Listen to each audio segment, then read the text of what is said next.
Sejarah kebudayaan tertua di benua Afrika dapat ditemukan di lembah Sungai Nil. Peradaban lembah Sungai Nil di Mesir, Afrika, lahir disebabkan kesuburan tanah di sekitar lembah sungai yang diakibatkan oleh banjir yang membawa lumpur. Hal ini yang menarik dan mendorong perhatian manusia untuk membangun kehidupan dan peradaban. Sungai Nil terletak di negara Mesir sekarang. Peradaban lembah Sungai Nil disebut juga dengan sebutan peradaban Mesir kuno. Kebesaran dan kejayaan peradaban ini masih dapat dilihat dari bangunan-bangunan bersejarah yang banyak terdapat di Mesir saat ini, seperti piramida, Sphinx, dan Obelisk. Mesir merupakan sebuah wilayah yang terletak di Afrika bagian utara dan memiliki letak yang strategis karena berada di jalur pertemuan antara Asia, Eropa, dan Afrika. Sungai Nil yang mengalir di negara ini merupakan sungai terpanjang di dunia. Sungai ini mengalir dari Afrika Tengah, melewati Mesir, dan bermuara di Laut Tengah. Sungai Nil bersumber dari mata air yang terletak di dataran tinggi Afrika Timur. Sungai Nil adalah sungai terpanjang di dunia, yaitu mencapai 6.400 km. Sungai Nil bersumber dari mata air di dataran tinggi atau pegunungan Kilimanjaro di Afrika Timur. Ada 4 negara yang dilewati Sungai Nil, yaitu Uganda, Sudan, Ethiopia, dan Mesir. Herodotus menjuluki Mesir sebagai hadiah dari Sungai Nil. Hal ini didasarkan dari fakta bahwa peradaban Mesir tumbuh dan berkembang karena kesuburan daerah-daerah di sekitar Sungai Nil. Pentingnya Sungai Nil bagi perkembangan peradaban Mesir kuno dapat dilihat dari kota-kota besar dan kuno Mesir seperti Kairo, Iskandaria, Abu Sir, dan Rosetta yang terletak di delta-delta muara Sungai Nil. Delta-delta yang luas itu terletak di muara Sungai Nil dan tanahnya sangat subur. Sungai Nil yang besar dan panjang bukan hanya digunakan untuk sumber pertanian, tetapi juga dipakai untuk lalu lintas perdagangan dari dan keluar Mesir, serta jalur penghubung antara Laut Tengah dan daerah pedalaman. Kerajaan-kerajaan yang berkembang di Mesir melewati beberapa tahap perkembangan. Diperkirakan 5.000 tahun sebelum Masehi, berbagai perkampungan kecil didirikan di sekitar Sungai Nil. Berabad-abad kemudian, perkampungan itu berubah menjadi sebuah kerajaan yang disebut Mones. Pada perkembangan selanjutnya, Mones berkembang menjadi 2 kerajaan besar, yaitu Mesir Hilir dan Mesir Hulu. Raja-raja yang memerintah di Mesir selalu dipanggil dengan sebutan Firaun atau Farao. Firaun artinya rumah besar. Firaun merupakan pusat kehidupan sosial, politik, dan kepercayaan bangsa Mesir kuno. Firaun memiliki kekuasaan yang luas untuk mengatur seluruh bidang kehidupan masyarakat. Rakyat Mesir mempercayai bahwa Firaun adalah dewa Horus, anak dewa Osiris. Berikut ini adalah sosok Menes. Menes merupakan pemimpin yang dapat mempersatukan Mesir Hulu dengan Mesir Hilir. Usahanya yang berhasil mempersatukan 2 kerajaan itu menyebabkan dia mendapat julukan Nesutbiti, atau yang artinya Raja Bermahkota Kembar. Kerajaan ini berpusat di Tinis. Khufu, Khepren, dan Menkaure Pada masa ketiga raja ini, muncul kebudayaan untuk mengawetkan mayat dengan cara dibalsem ke mumi. Upaya mengawetkan mayat ini didasarkan pada keyakinan bahwa orang akan hidup terus selama jasadnya masih utuh. Mumi tersebut dimakamkan di mastaba yang berupa makam yang berundak-undak yang disebut dengan piramida. Di hampir setiap piramida selalu terdapat patung berbentuk manusia tapi berkepala singa yang disebut Sphinx. Pepi I. Pada masa pemerintahan Pepi I, kerajaan Mesir memperluas wilayah kekuasaannya sampai ke wilayah Sudan atau Nubia dan Abesiria. Pada pemerintahan Pepi II, kekuatan Mesir melemah, sehingga kerajaan Mesir yang beribu kota di Memphis mengalami disintegrasi dan berubah menjadi kerajaan yang kecil-kecil. Perpecahan di tubuh kerajaan Mesir sebagian besar diakibatkan oleh perpecahan di antara kalangan bangsawan yang berdampak pada ketidakstabilan Mesir. Sekarang kita memasuki zaman kerajaan Mesir Pertengahan. Berikut ini adalah Sesostris III. Raja ini berhasil mempersatukan Mesir kembali dari perpecahan yang dialami pada masa Raja Pepi II. Selain berhasil mempersatukan Mesir, dia juga berhasil memperluas wilayah kekuasaan Mesir sampai ke Sudan, Palestina, dan ke daerah Sikem. Perekonomian rakyat Mesir semakin berkembang dan ramai, disebabkan kemampuan raja itu untuk berhubungan dengan negara-negara sekitar Laut Tengah dan Laut Merah. Perdagangan yang ramai itu berdampak pada meningkatnya taraf kesejahteraan penduduk. Selanjutnya kita masuk ke Raja Amenemhet III. Pada masa Raja Amenemhet III, perekonomian Mesir mengalami kemajuan yang pesat, terutama dalam bidang pertanian. Bangsa Mesir mengandalkan Sungai Nil selain sebagai sarana transportasi, perdagangan, juga digunakan dan dimanfaatkan untuk pertanian. Sungai Nil yang selalu meluap sekali dalam setahun dimanfaatkan oleh para petani untuk menyuburkan lahan pertaniannya. Kemajuan dan kesuburan Mesir ternyata mengundang petaka, karena pada tahun 1750 sebelum Masehi, bangsa Hyksos menyerang Mesir. Hal tersebut menyebabkan kerajaan Mesir mengalami kemunduran. Bangsa Hyksos berkuasa di Mesir dan menjadikan kota Awiris sebagai ibu kotanya. Dari Awiris ini, bangsa Hyksos melancarkan serangan lagi ke beberapa daerah di Mesir, Palestina, dan Syria. Bangsa Hyksos adalah bangsa yang berasal dari Jazirah Arab. Mereka adalah bangsa nomaden yang terus berkelana untuk mencari daerah subur. Kedatangan bangsa Hyksos ke Mesir menyebabkan terjadinya tukar-menukar kebudayaan. Hyksos berarti bangsa-bangsa yang lain menyerap kebudayaan Mesir.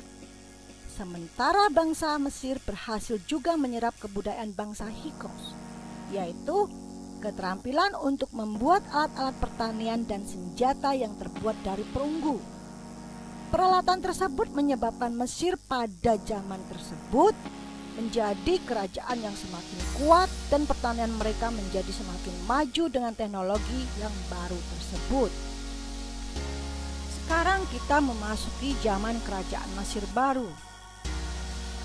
Di sini ditampilkan beberapa raja-raja yang berkuasa di Mesir saat itu. Kerajaan Mesir yang dikuasai oleh bangsa Hyksos sejak 1750 sebelum Masehi mencoba berkonsolidasi untuk mengusir bangsa Hyksos.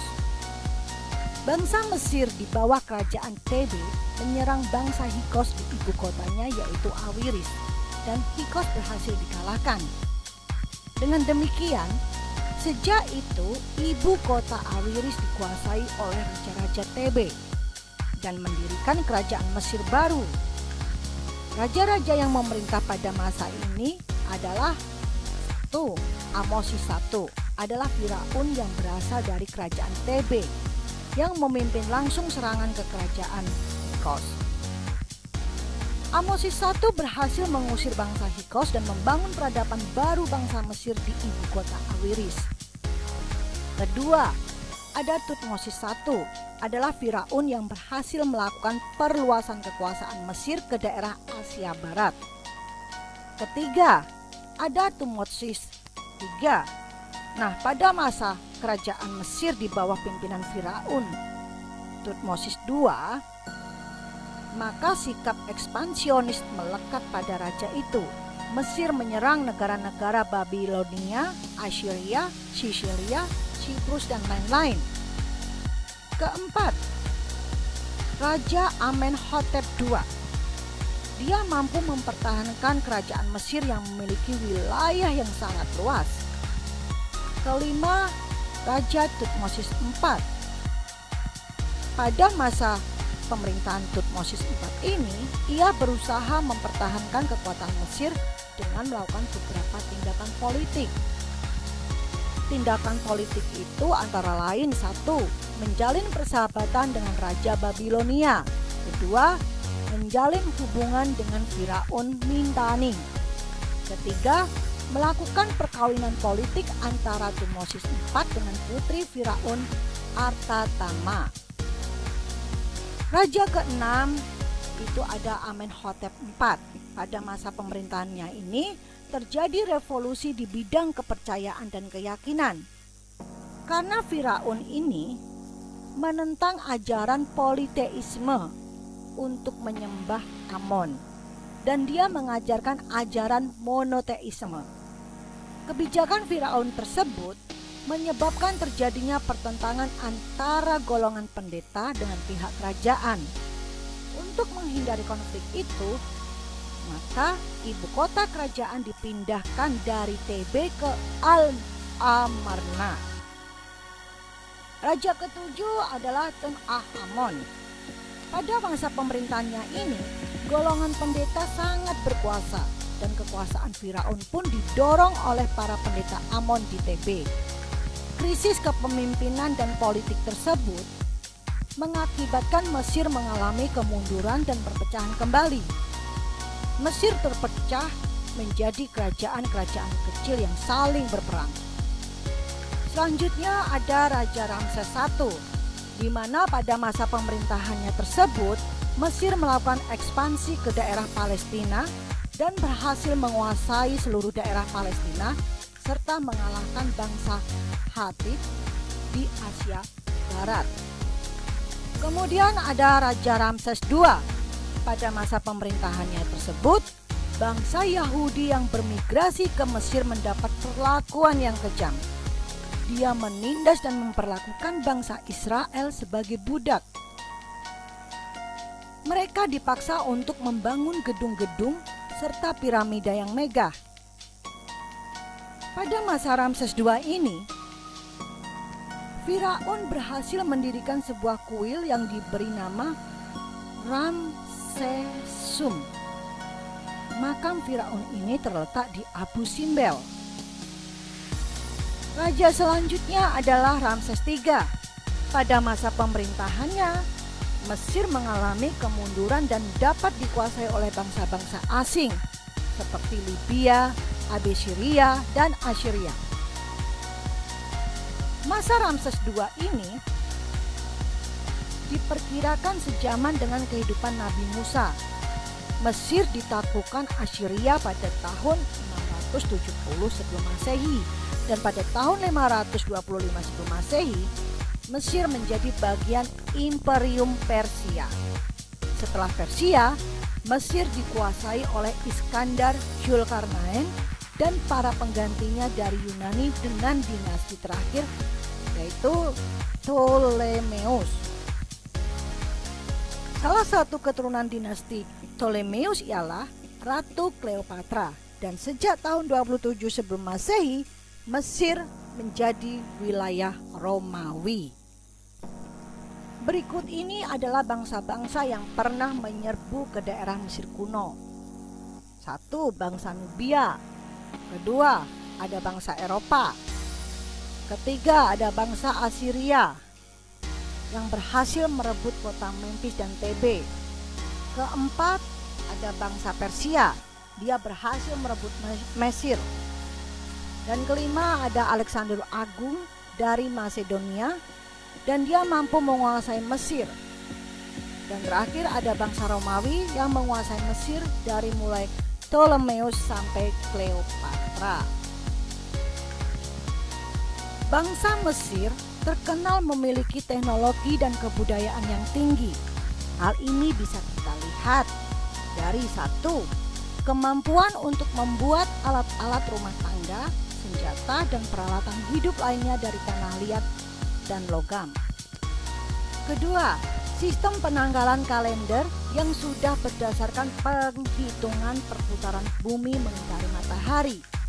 Sistem kalender yang seperti itu membagi satu tahun menjadi 12 bulan dan satu bulan terdiri atas 30 hari. Ketiga, kemampuan membuat perhiasan dari logam mulia dan gading. Keempat, masyarakat Mesir mengenal bentuk tulisan yang disebut hieroglif, berbentuk gambar. Tulisan ini ditemukan di dinding piramida, tugu obelisk, maupun daun papirus. Huruf hieroglif terdiri atas gambar dan lambang berbentuk manusia, hewan, dan benda-benda. Setiap lambang memiliki makna. Tulisan ini kemudian berkembang menjadi lebih sederhana, kemudian dikenal dengan tulisan hieratik atau demotis. Tulisan hieratik atau tulisan suci dipergunakan oleh para pendeta. Demotis adalah tulisan rakyat yang dipergunakan untuk urusan keduniawian, misalnya jual beli. Keempat hal tersebutlah yang membuktikan bahwa teknologi dan kebudayaan sangat tinggi pada masa itu di bangsa Mesir. Begitu pula dalam seni bangunan. Piramida adalah tempat yang digunakan untuk makam raja-raja Mesir yang terbuat dari batu yang disusun secara rapi dan menggunakan model punden berundak-undak. Sphinx adalah patung manusia berkepala singa. Kemudian juga ada obelisk. Obelisk adalah tiang batu yang ujungnya runcing sebagai lambang pemujaan kepada roh. Obelisk juga dipakai sebagai tempat mencatat kejadian-kejadian. Selain ketiga bangunan besar tersebut, yaitu ada piramida, Sphinx, obelisk, juga terdapat kuil. Kuil ini difungsikan untuk pemujaan terhadap dewa Amon-Ra. Oleh karenanya, ketika kita berkunjung ke Mesir, kita bisa menemukan kuil Karnak yang sangat indah pada masa Raja Thutmosis III. Dan bicara sistem kepercayaan, masyarakat Mesir kuno menyembah beberapa dewa. Polideisme yaitu sebagai berikut. 1. Dewa matahari yang disebut Amon dan Ra. Amon artinya Mesir Selatan dan Ra itu artinya Mesir Utara. Di mana pada perkembangannya dewa matahari itu disebut Amon-Ra. Kedua, ada dewa peradilan di akhirat yaitu dewa Osiris. Ketiga, mereka juga menyembah dewa Sungai Nil yaitu Dewi Horus yang merupakan dewa kecantikan atau Dewi Isis. Keempat, ada dewa Anubis yaitu dewa kematian. Dan kelima, mereka juga menyembah dewa Aris sebagai dewa kesuburan. Masyarakat Mesir kuno sudah mempercayai tentang kehidupan sesudah mati. Hal tersebut dapat dibuktikan dengan adanya mumi. Di balik mumi terkandung kepercayaan bangsa Mesir kuno tentang kehidupan setelah mati. Masyarakat Mesir kuno berkeyakinan bahwa selama jasadnya masih utuh, maka dia akan tetap hidup. Oleh karena itu, masyarakat berusaha untuk mengawetkan mayat agar dia tetap hidup abadi. Alasan masyarakat membuat mumi adalah bahwa manusia tidak dapat menghindar dari kehendak dewa maut. Tetapi tidak semua masyarakat Mesir mayatnya diawetkan. Biasanya mereka yang diawetkan adalah para bangsawan dan raja. Demikianlah materi tentang peradaban Sungai Nil. Terima kasih.